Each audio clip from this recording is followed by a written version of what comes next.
Krishna speech Sandeep Singh channel पर आप सबका स्वागत है। आइए जानते हैं बुरे वक्त में हमें क्या करना चाहिए। बहुत समय पहले की बात है। हस्तिनापुर में महाभारत का युद्ध छिड़ा हुआ था।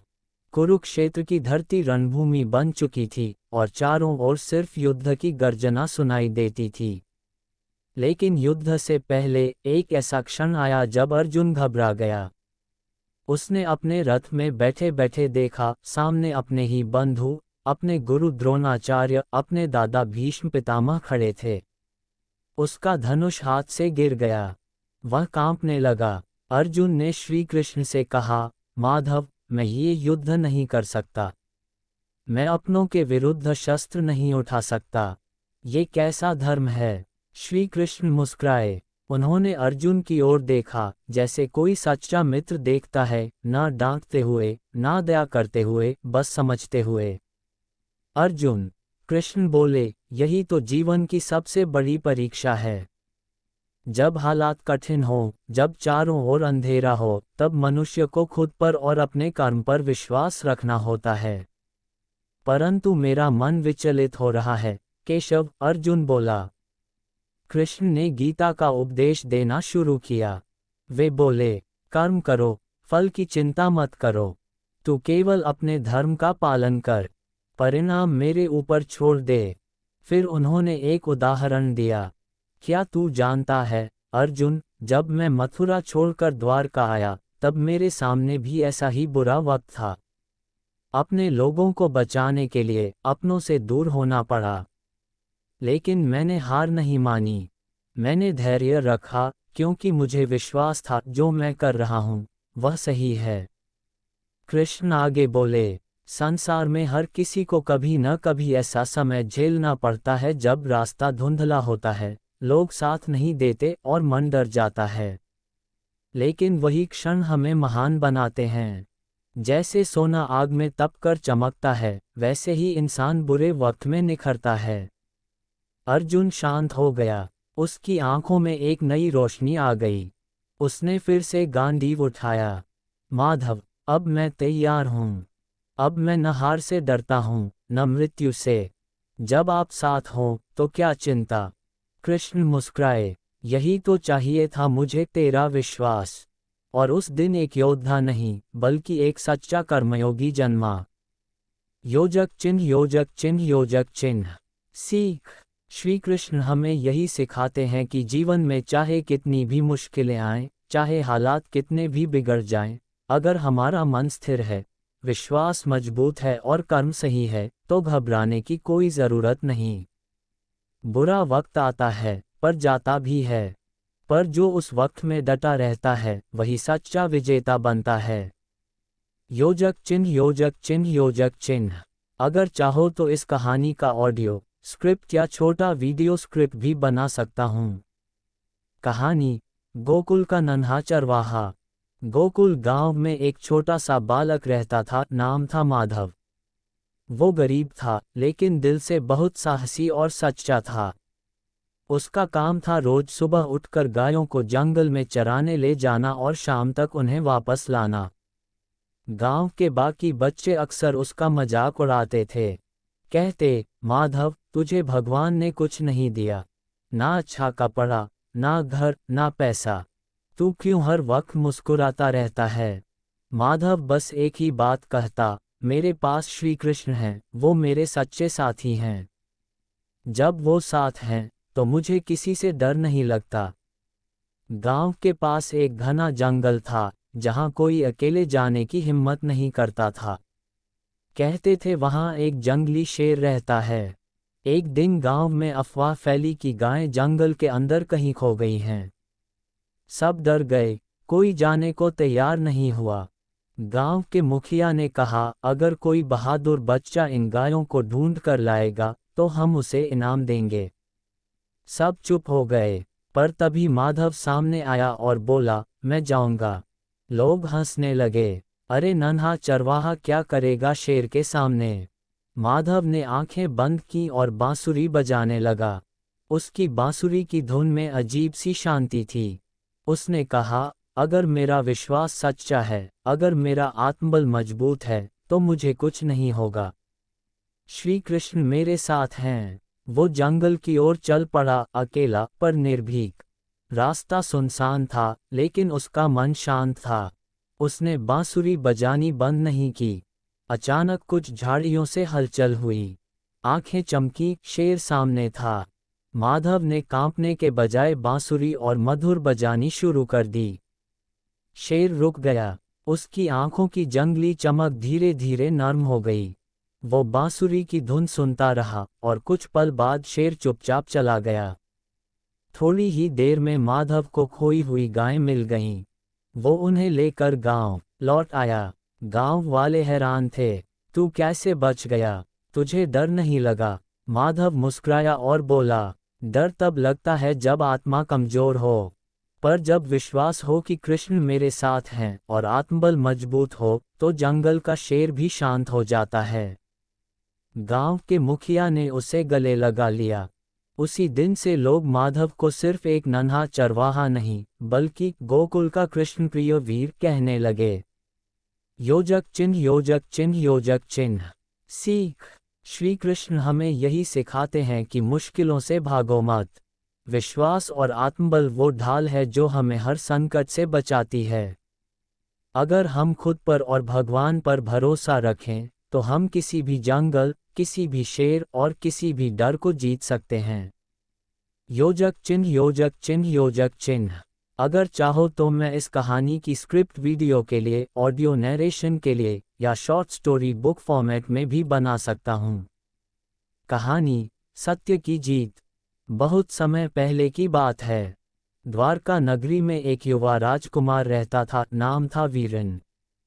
वह बुद्धिमान था, पर एक युद्ध के दौरान उसके पिता राजा वीरसेन मारे गए। वीरन को राजा बनाया गया, लेकिन उसकी उम्र कम थी और अनुभव भी नहीं था। राज्य के मंत्री और दरबारी धीरे धीरे भ्रष्ट हो गए और राज्य में अन्याय बढ़ने लगा। एक दिन वीरन ने नगर भ्रमण किया और देखा कि गरीबों से जबरदस्ती कर वसूला जा रहा है, निर्दोषों को सजा दी जा रही है। उसका दिल व्यथित हो गया। वह लौटकर अपने गुरु से मिला, जो श्री कृष्ण के उपासक थे। वीरन ने पूछा, गुरुदेव, क्या सच बोलना और धर्म पर चलना इस दुनिया में मुमकिन है? जब सारे लोग भ्रष्ट हो चुके हों, तो क्या अकेले इंसान कुछ बदल सकता है? गुरु मुस्कुराए और बोले, बेटा, श्री कृष्ण ने महाभारत के युद्ध में भी धर्म का साथ नहीं छोड़ा, जबकि पूरा संसार उनके विरुद्ध हो गया था। याद रखो, जब एक व्यक्ति सच्चाई के साथ खड़ा होता है, तो भगवान स्वयं उसके साथ खड़े हो जाते हैं। उस दिन से वीरन ने ठान लिया, चाहे जितना भी विरोध हो, वह सच्चाई और धर्म के मार्ग से नहीं हटेगा। अब उसने उन मंत्रियों और अधिकारियों के खिलाफ सख्त कदम उठाने शुरू किए। कई लोग नाराज हुए। उन्होंने वीरन को हटाने की साजिश रची। एक दिन उस पर झूठा आरोप लगाकर उसे बंदी बना लिया गया। सारे नगर में ये खबर फैल गई। लोग डर गए, लेकिन तभी एक वृद्ध महिला नगर में आई और चौराहे पर खड़ी होकर बोली, ये वही वीरन है जिसने मेरा टूटा घर बनवाया, मेरे बेटे को न्याय दिलवाया। अगर वो दोषी है, तो फिर सच्चाई का कोई मतलब नहीं। धीरे धीरे लोग जमा होने लगे। एक जन आंदोलन खड़ा हो गया। सबने मिलकर राजा वीरन को रिहा करने की मांग की। जब सच्चाई की आवाज़ बुलंद होने लगी, तब स्वयं श्री कृष्ण का नाम लेकर लोगों ने एक स्वर में कहा, जो धर्म के साथ होता है, वही सच्चा राजा होता है। अंततः मंत्री पकड़ लिए गए और वीरन को फिर से राजा बनाया गया। लेकिन इस बार वो अकेला नहीं था, पूरा नगर उसके साथ खड़ा था। राज्य में फिर से न्याय और धर्म की स्थापना हुई, और वीरन का नाम इतिहास में दर्ज हुआ, एक ऐसे राजा के रूप में जिसने बुराई के सामने घुटने नहीं टेके। योजक चिन्ह, योजक चिन्ह, योजक चिन्ह। सीख। श्री कृष्ण हमें सिखाते हैं कि सच्चाई और धर्म का रास्ता कठिन जरूर होता है, लेकिन वही रास्ता अंत में जीत दिलाता है। जब तुम सच्चे हो, तो अकेले नहीं होते, भगवान खुद तुम्हारे साथ होते हैं। योजक चिन्ह, योजक चिन्ह, योजक चिन्ह। अगर चाहो तो मैं इस कहानी को वीडियो स्क्रिप्ट, नाटक रूप या मोटिवेशनल स्पीच में भी ढाल सकता हूँ। बताओ, किस फॉर्म में चाहिए? कहानी, एक राजा और एक वचन। बहुत समय पहले की बात है। सत्यधर्म नाम का एक राज्य था, जहाँ राजा हरिवंश शासन करते थे। वे अत्यंत धर्मनिष्ठ और सत्यवादी राजा थे। उनका एक ही सिद्धांत था, जो सत्य है वही मेरा धर्म है, और जो धर्म है वही मेरा जीवन। राज्य में सुख शांति थी, क्योंकि राजा कभी अन्याय को बर्दाश्त नहीं करते थे। लेकिन एक दिन एक कठिन परीक्षा उनके सामने आ खड़ी हुई। एक व्यापारी, विक्रांत, राजा के पास आया और बोला, महाराज, मैंने अपनी पूरी पूंजी एक राजकर्मी को व्यापार में लगाने के लिए दी थी, लेकिन अब वो मेरा धन लौटाने से इनकार कर रहा है। राजा ने मंत्री को बुलाया और जांच के आदेश दिए, लेकिन कुछ ही समय में उन्हें पता चला कि उस राजकर्मी का नाम था युवराज अजय, यानी उनका अपना बेटा। राज दरबार में सन्नाटा छा गया। मंत्री ने धीरे से कहा, महाराज, यह मामला राज परिवार का है, हम इसे आपस में सुलझा सकते हैं। पर राजा हरिवंश ने कहा, चाहे मेरा पुत्र ही क्यों न दोषी हो, न्याय सबके लिए बराबर होगा। अगर मैं पुत्र मोह में फंस गया तो मैं राजा कहलाने योग्य नहीं रहूंगा। दूसरे दिन दरबार लगा। विक्रांत ने अपनी बात दोहराई। युवराज अजय से पूछा गया तो वह चुप रहा। उसने धन वापसी की बात स्वीकार नहीं की। राजा ने न्याय का तराजू अपने हाथ में लिया। मैं राजा हूँ, लेकिन सबसे पहले मैं धर्म का सेवक हूँ। मेरे लिए अपना पुत्र और एक साधारण नागरिक एक समान हैं। युवराज अजय दोषी सिद्ध होता है और उसे राज्य से 5 वर्षों के लिए निष्कासित किया जाता है। साथ ही व्यापारी को उसका पूरा धन लौटाया जाए। पूरा दरबार स्तब्ध था। खुद अजय की आंखों में आंसू थे, लेकिन वह जानता था कि यह उसके पिता की कमजोरी नहीं, बल्कि सच्चाई की जीत थी। राजा ने अपने पुत्र से कहा, बेटा, ये सजा नहीं, सीख है। जब तू वापस आएगा तो तू सिर्फ मेरा बेटा नहीं, एक सच्चा राजकुमार बनकर लौटेगा। 5 वर्षों बाद युवराज अजय वापस लौटा, और इस बार उसने पूरे राज्य में धर्म और सच्चाई का परचम लहराया। वो हरिवंश जैसा ही धर्मराज बन गया। योजक चिन्ह, योजक चिन्ह, योजक चिन्ह। सीख, सच्चाई और धर्म का मार्ग कठिन जरूर होता है, लेकिन वही अंत में सबसे उज्जवल होता है। श्री कृष्ण ने गीता में कहा है, धर्मो रक्षति रक्षितः। जो धर्म की रक्षा करता है, धर्म उसकी रक्षा करता है। राजा हरिवंश जैसे लोग हमें यही सिखाते हैं कि चाहे सामने कोई भी हो, अपनों में से ही क्यों न हो, अगर तुम धर्म और सच्चाई पर अडिग रहो तो पूरा संसार तुम्हारे साथ खड़ा हो जाएगा। योजक चिन्ह, योजक चिन्ह, योजक चिन्ह। अगर चाहो तो इसे मैं स्कूल प्रेजेंटेशन, स्टेज प्ले या वीडियो नरेशन स्क्रिप्ट के रूप में भी तैयार कर सकता हूँ। बताना बस। कहानी, बिंदु का संघर्ष। एक छोटे से गांव में बिंदु नाम की एक युवती रहती थी। उसके पिता एक साधारण किसान थे और बचपन से ही बिंदु ने खेतों में काम करना सीखा था। उसका सपना था गांव की पहली शिक्षिका बनना, ताकि गांव की गरीब बच्चियां भी पढ़ लिख सकें। लेकिन हालात आसान नहीं थे। उसके पास न अच्छे कपड़े थे, न किताबें, और न ही पढ़ने के लिए समय। सुबह खेत, दोपहर घर का काम, और रात को टिमटिमाते दीपक में पढ़ाई। गांव के लोग हंसते थे, कहते, अरे बिंदु, तू किसान की बेटी है, पढ़ लिख कर क्या करेगी? तेरे जैसे लोग तो खेतों में ही अच्छे लगते हैं। पर बिंदु हर बार मुस्कराकर कहती, मुझे बस मेहनत करनी है। फल क्या मिलेगा, ये भगवान जाने।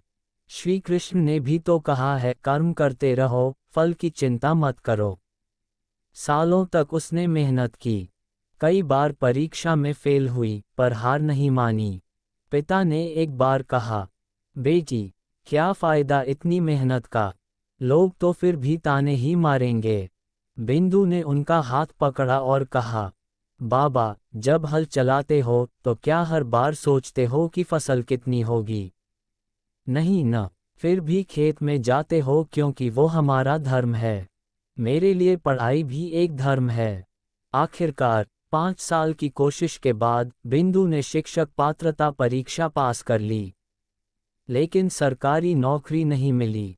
लोग फिर से बोले, देखा, इतना पढ़ने का भी कोई फायदा नहीं हुआ। बिंदु ने हार नहीं मानी। वो गांव के पुराने मंदिर में बच्चों को मुफ्त पढ़ाने लगी। धीरे धीरे बच्चे बढ़ने लगे। कुछ महीनों बाद एक एनजीओ के सदस्य वहां आए और बिंदु के काम से प्रभावित होकर उसे ग्राम शिक्षा दीपिका का सम्मान दिया। इसके बाद उसे एक बड़ी शिक्षा योजना में काम करने का प्रस्ताव मिला और वो गांव की पहली शिक्षिका बनी, लेकिन न केवल नौकरी के लिए बल्कि समाज बदलने के लिए। अब वही लोग जो उसे हंसते थे, उनके बच्चे भी बिंदु से पढ़ने आने लगे। योजक चिन्ह योजक चिन्ह योजक चिन्ह। सीख। बिंदु की कहानी हमें सिखाती है कि जब इंसान बिना फल की चिंता किए बस अपने कर्म पर ध्यान देता है तो समय खुद उसे उसका सही स्थान देता है। श्री कृष्ण ने गीता में कहा, कर्मण्येवाधिकारस्ते मा फलेषु कदाचन। तुझे कर्म करने का अधिकार है, फल पर नहीं। योजक चिन्ह योजक चिन्ह योजक चिन्ह। अगर तुम सच्चे दिल से बिना थके बिना रुके कर्म करते रहो तो वो फल खुद चलकर तुम्हारे पास आएगा, तब भी जब तुम उसे मांगना भूल चुके हो। योजक चिन्ह योजक चिन्ह योजक चिन्ह। अगर चाहो तो इस कहानी को स्टेज पर प्रस्तुत करने के लिए डायलॉग के रूप में या वीडियो स्क्रिप्ट में भी तैयार कर सकता हूँ। बस बताओ। अगर आपको वीडियो अच्छी लगी हो तो इस चैनल को सब्सक्राइब करें। धन्यवाद।